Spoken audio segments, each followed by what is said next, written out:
आज के वीडियो में हम लोग समझेंगे WTO क्या है, वर्ल्ड ट्रेड ऑर्गेनाइजेशन कैसे दो देश के बीच में ट्रेड को फैसिलिटेट कराता है, कैसे दो देश आपस में अगर कोई ट्रेड डिस्प्यूट हो जाता है तो डिस्प्यूट को सॉल्व करने के लिए WTO के प्लेटफॉर्म का इस्तेमाल करते हैं, कैसे दो देशों के बीच में टैरिफ कम से कम लगे और दुनिया में व्यापार ज़्यादा अच्छे से बढ़े, इसका WTO ध्यान रखता है।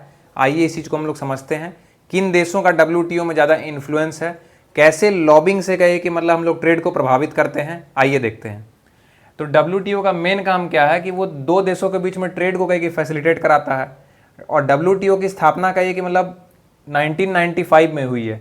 इसके पहले एक और संगठन था जिसका नाम था GATT, general agreement on tariff and trade, ये 1947 में बना था। तो GATT कहिए कि मतलब छोटा फॉर्मेट था और बाद में यही GATT को कहीं कि बड़े फॉर्मेट में बना के WTO कहिए कि बना दिया गया। WTO का कोई स्पेसिफिक कहिए कि ओनर नहीं है, इसमें कहे कि सारे कंट्रीज़ हैं। 164 इसमें कहे कि मेंबर कंट्रीज़ हैं और 164 कहे कि जो मेंबर कंट्रीज़ हैं यही इसे कहे कि ओनर हैं। और पावरफुल कंट्रीज़ का इसमें इन्फ्लुएंस ज़्यादा रहता है, जो पैसे से बड़े देश हैं उनका इन्फ्लुएंस कहे कि ज़्यादा रहेगा। और इसमें एक चीज़ और होता है, जैसे अमेरिका जैसे कहे कि देश हो गए, उनके पीछे कहे कि मतलब वेस्टर्न वर्ल्ड खड़ा है साथ में, यूरोप के जितने मुख्य देश हैं वो कहे कि अमेरिका के साथ खड़े हैं। तो इन लोग मिल के कहे कि लॉबिंग करते हैं। कोई फैसला अगर अमेरिका लेता है ट्रेड के ऊपर तो उसके फैसले के पक्ष में कहे कि पूरा यूरोपियन वर्ल्ड खड़ा हो जाता है। इससे क्या होता है कि दुनिया कहे कि देख पाती है कि मतलब कोई एक फैसला हो गया कैसे उसके पीछे कहे कि अडिग रहे। हर एक देश का इसमें कहे कि इक्वल वोटिंग राइट्स है और हर एक फैसला कहे कि सहमति के साथ ही किया जाता है। जैसे कोई फैसला कहे कि लिया गया कि इस देश को ट्रेड में कहे कि मतलब अनफेयर प्रैक्टिस कर रहा है, इसको कहे कि सजा देना है, तो सारा देश मिल के बोलेगा तभी कहे कि सजा दिया जाएगा, नहीं तो नहीं दिया जाएगा। अब हम लोग मेन फंक्शन देखेंगे तो मेन फंक्शन WTO का है नेगोशिएशन प्लेटफॉर्म के तौर पे।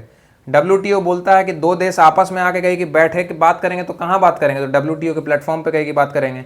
इसका मुख्यालय कहे कि जेनेवा में है, स्विट्जरलैंड में। तो जैसे भारत को कहे कि ट्रेड रिलेटेड कोई बात करना है यूरोप से या अमेरिका से, तो ऐसा तो है नहीं कि यूरोप के अलग अलग देशों में सबसे जाके बात करेगा। तो WTO एक प्लेटफॉर्म प्रोवाइड करता है कि भारत यहाँ से आ गया और यूरोप के बाकी देश यहाँ पे आ गया, दोनों एक जगह बैठ के कहे कि बात कर लिए। उसके साथ साथ डिस्प्यूट सेटलमेंट का कई काम करता है। दो देशों के बीच में किसी एक मुद्दे को लेकर मान लीजिए झगड़ा हो गया, तो WTO दोनों देश के बीच में झगड़ा हुआ, उस झगड़ा को मतलब सॉल्व कराता है। बोलता है कि देखो यार तुम भी इस बात को समझो, इस बात दोनों देश के बीच में नेगोशिएशन का काम कराता है। अब हम लोग देखते हैं और क्या क्या मेन फंक्शन है WTO के। तो WTO चाहता है कि टैरिफ और कस्टम ड्यूटीज किसी भी सामान पे कहीं कम से कम लगें। मान लीजिए कोई सामान भारत अमेरिका को बेच रहा है, तो भारत उस पर कहे कि मतलब अमेरिका को सामान बेचा, अमेरिका उस सामान पे कहे कि मतलब टैरिफ लगा दिया है, तो भारत चाहेगा कि उस देश पे, वो देश हमारे सामान पे कम से कम टैरिफ लगाए। तो WTO भी यही बात कहता है, अमेरिका को समझाया कि देखो यार भारत कहे कि विकासशील देश है, तुम भारत पे कम से कम कहे कि टैरिफ लगाओ, इस बात को कहे कि समझाता है WTO। सेम ऐसे ही अमेरिका कोई सामान अगर भारत को बेचता है तो भारत को समझाता है WTO कि देखो यार अमेरिका तुमको कहे कि मतलब ये सामान बेच रहा है, तुम इस पर कम से कम कहे कि टैरिफ लगाओगे तब तुम्हारे देश में ये सामान अच्छे से बिक पाएगा और फेयर ट्रेड प्रैक्टिस कहे कि पॉसिबल हो पाएगा। इसके साथ साथ कहे कि ट्रेड इन सर्विसेज भी प्रोवाइड करता है। जैसे कोई दो देश कहे कि आपस में कहे कि व्यापार कर रहे हैं, तो उनके बीच में पैसा का ट्रांजैक्शन होगा, तो पैसा का ट्रांजैक्शन कौन कराएगा, तो जो बैंकिंग फैसिलिटीज़ रहती हैं उन बैंकिंग फैसिलिटीज़ में भी कहे कि मतलब हेल्प करता है। तुम्हारे देश का पैसा इस देश तक पहुंचाना है, करेंसी एक्सचेंज हो गया, या तमाम जितनी कहे कि कम्प्लेक्सिटीज़ रहती है उनको हेल्प करता है कहे कि WTO। उसके साथ इंटेलेक्चुअल प्रॉपर्टी राइट्स में भी कहे कि हेल्प करता है। इंटेलेक्चुअल प्रॉपर्टी राइट क्या हुआ, इंटेलेक्चुअल हुआ जैसे कोई कहे कि आदमी रिसर्च किया, अब वो उसकी दिमाग की उपज है, अब वो रिसर्च किया, उसमें चाहेगा वो कि मतलब लंबे समय तक वो रिसर्च का उसको फ़ायदा हो, तो उसको कहे कि मतलब कानून बना देता है कि देखो जैसे पेटेंट का क्या होता है, जैसे एक कहे कि कोई सामान था उस पर रिसर्च हुआ तो रहता है कि 20 साल तक यही आदमी बनाएगा, उसके बाद सबके लिए ओपन हो जाएगा ये। तो इस तरह से कहे कि राइट्स पे भी कहे कि मतलब हेल्प करता है। इसके साथ साथ सैनिटरी एंड फाइटो सैनिटरी का एक स्टैंडर्ड मेंटेन करता है। जैसे यूरोप में होता है, यूरोप क्या बोलता है हमेशा कि भारत के यहाँ से जो कहे कि अनाज आता है, गेहूँ आ गया, चावल आ गया या बहुत सारी चीज़ें और आ गई, उसमें भारत बहुत ज़्यादा केमिकल या पेस्टिसाइड का उपयोग करता है। तो यूरोप उस चीज़ को कहे कि मना करता है कि हम पेस्टिसाइड वाला कहे गेहूँ या चावल कहे कि अपने देश में आने नहीं देंगे। तो उस पर भी WTO का कंट्रोल करता है, बोलता है देखो इस देश में इतना पेस्टिसाइड का लिमिट है, इतना पेस्टिसाइड लिमिट से ऊपर कहे कि भेजोगे तो व्यापार नहीं हो पाएगा, इससे अगर आप पेस्टिसाइड लिमिट नीचे रखते हैं तभी कहे कि आपके यहाँ से हम सामान खरीदेंगे। तो इन सबको मेंटेनेंस का काम भी जो करता है वो कहे कि WTO करता है। इसके साथ साथ कहे कि ट्रेड रेमेडीज लगाता है, एंटी डंपिंग कहे कि ड्यूटीज़ होती हैं। जैसे यूरोप क्या करता है, भारत कहे कि अमेरिका को कहे कि स्टील बेचता है, और भारत जो अमेरिका को स्टील बेचे तो भारत में स्टील का प्रोडक्शन कॉस्ट का ये काफ़ी कम है, अमेरिका में स्टील का प्रोडक्शन कॉस्ट कहीं की ज़्यादा है, तो भारत में प्रोडक्शन कॉस्ट हुआ कम, अमेरिका में प्रोडक्शन कॉस्ट हुआ ज़्यादा। तो अमेरिका क्या चाहेगा कि भारत के जो भी हमको स्टील बेचे उसमें हम कहीं की टैरिफ लगा दें कि मेरे देश का सामान कहीं की सस्ता हो जाए, भारत का सामान जो अमेरिका में वो कहीं की महंगा हो जाए।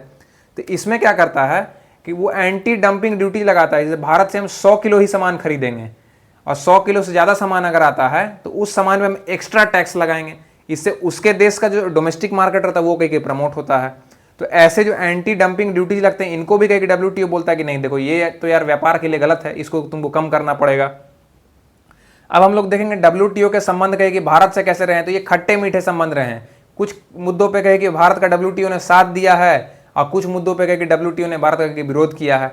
अब WTO ने विरोध किया है मतलब वहाँ लॉबिंग हो जाती है, अमेरिका और अमेरिका के ग्रुप ने कहे कि विरोध कर दिया तो WTO ने कहे कि विरोध कर दिया। कुछ मुद्दों पे कहे कि हुआ है तो भारत का कहे कि फायदा भी हुआ है। जैसे ये स्टील टैरिफ वाली की बात थी उसमें कहे कि भारत कहे कि जीत हुई थी। भारत ये बात बोला था कि देखिए आप मेरे यहाँ कहे कि स्टील टैरिफ कहे कि लगाते हैं, इसको कहीं मतलब कम कीजिए, और इस बात पर WTO ने अमेरिका को समझाया भी और बात अंत में बनी भी। तो अमेरिका ने भारत से आ रहे स्टील पे अपना टैरिफ कहीं कम कर दिया था। उसके साथ साथ कहे कि इससे भारत को क्या फ़ायदा होता है। आप दुनिया में देखते होंगे कहीं कि मतलब अमेजॉन है, फ्लिपकार्ट है, बड़ी बड़ी जितनी कंपनीज़ हैं ये सर्विसेज प्रोवाइड करती हैं आपको। इन कंपनी को भी सब्सिडरी सर्विसेज चाहिए होती हैं, जैसे कॉल सेंटर का कहीं की सर्विस हो गया या कहीं कस्टमर फीडबैक का सर्विस हो गया। तो ये जितना कहीं कि फीडबैक का सिस्टम है ये मैक्सिमम सिस्टम जो कि इंडिया उपलब्ध कराता है पूरे दुनिया को। और इस पूरे दुनिया को जो सिस्टम उपलब्ध कराता है ये WTO के हेल्प से कहे कि हो पाया है। हम लोग के यहाँ भारत कोई सामान कहे कि प्रोड्यूस किया या सर्विस प्रोड्यूस किया तो दुनिया में कोई मंच होना चाहिए ना जहाँ आके बताया कि देखिए मेरे देश में ये सर्विसेज कहे कि अवेलेबल हैं, आप चाहें तो इसका उपयोग कर सकते हैं। भारत पूरे दुनिया को फार्मास्यूटिकल सप्लाई करता है तो WTO एक प्लेटफॉर्म बन के आता है जिस प्लेटफॉर्म के तहत भारत हर एक देश को कहे कि सप्लाई कर पाता है। साथ में भारत टेक्सटाइल में, एग्रीकल्चर में इस तरह से कहे कि आगे बढ़ा है। साथ ही फॉरेन इन्वेस्टमेंट भी अट्रैक्ट करता है। भारत जैसे कोई देश है, अब वो WTO को उसको प्लेटफॉर्म मिल गया, वो इंडिया के बारे में जाके WTO के प्लेटफॉर्म पे बताएगा तो दुनिया के 20-25 देश और वहाँ आए थे, वो सुने इंडिया के बारे में कि देखो यार इंडिया कितना बड़ा देश है, यहाँ बहुत बड़ा मार्केट है, यहाँ पे कहे कि बहुत सारी कंपनियाँ आके इन्वेस्ट करती हैं। तो दुनिया के अलग अलग देशों को भी ये यकीन होता है कि नहीं भारत में इन्वेस्टमेंट करना पॉसिबल है और हमको ज़्यादा से ज़्यादा भारत में इन्वेस्ट करना चाहिए। तो इस तरह से WTO के वजह से भारत में फॉरेन इन्वेस्टमेंट भी अट्रैक्ट होता है। अब इससे कुछ नुकसान भी हैं, जैसे अमेरिका की लॉबिंग की वजह से WTO भारत पे कुछ हिसाब से कहीं नुकसान भी लगाता है। जैसे नुकसान क्या होते हैं, भारत कहीं कि अपने किसानों को इंडिया में एग्रीकल्चर सब्सिडी देता है MSP के नाम पे कि मिनिमम सपोर्ट प्राइस।